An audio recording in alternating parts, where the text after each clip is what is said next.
ఉలూచారు ಮಾಡ್ತಾ ಇದ್ದೀನಿ ఉలూచారు చేస్తున్నానండి సారీ కన్నడలో చెప్తున్నాను ఉలూచారు చేస్తున్నానండి ఉలువలు వేయించుతున్నాను ఫ్రై చేసి చూపిస్తాను మీకు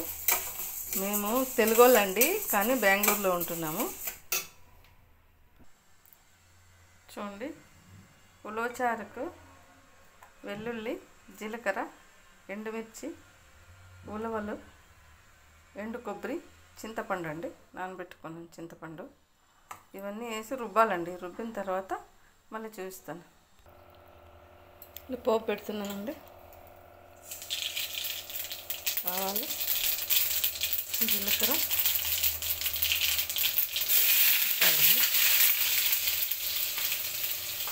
కరివేపాకు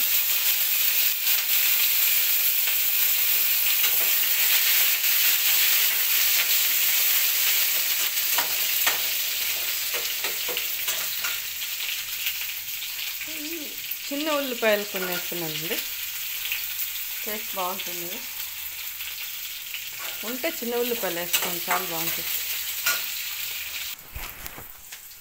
ఇది ఫ్రై అయ్యింది రుబ్బు పెట్టుకున్నాను వేస్తున్నానండి చట్నీ లాగా రుబ్బాను అది ఉలువలు కొబ్బరి చూపించాను కదండి అదల్లా పేస్ట్ చేసుకున్నాను అదంతా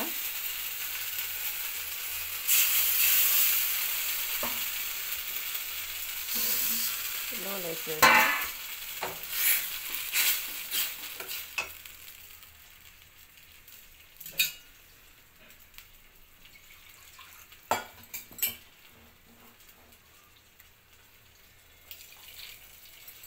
కొన్ని ఉలువలు రుబ్బుకోవాలి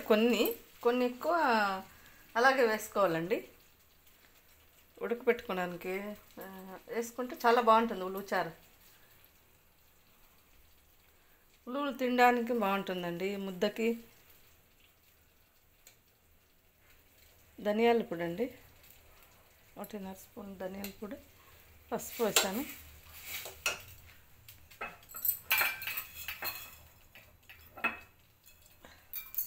కొంచెం ఉప్పు అండి రాళ్ళుప్పు కల్లుప్పు వేసాను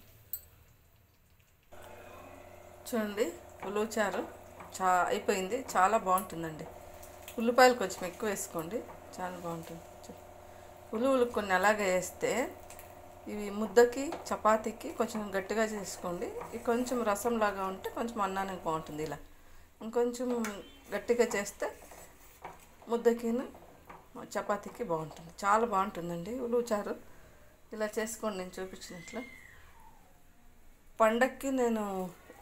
కొత్తిమీర వేస్తున్నాను పండగ టైంలో నేను పెట్టలేదండి వీడియోస్ సారీ పెట్టడానికి అవ్వలేదు వరలక్ష్మి వ్రతము శ్రావణ శనివారము చేసుకుంటూ ఉంటే అందుకోసం వీలు కాలేదు సరే అండి ఓకేనండి మీరు కూడా చేసుకోండి ఉలూచారు చాలా బాగుంటుంది బాగా ఉడికినాయండి ఉడకపోతే బాగుండదు కొంచెం ఫ్రై చేసుకుంటే బీరిన ఉడుకుతాయండి సరేనండి బాయ్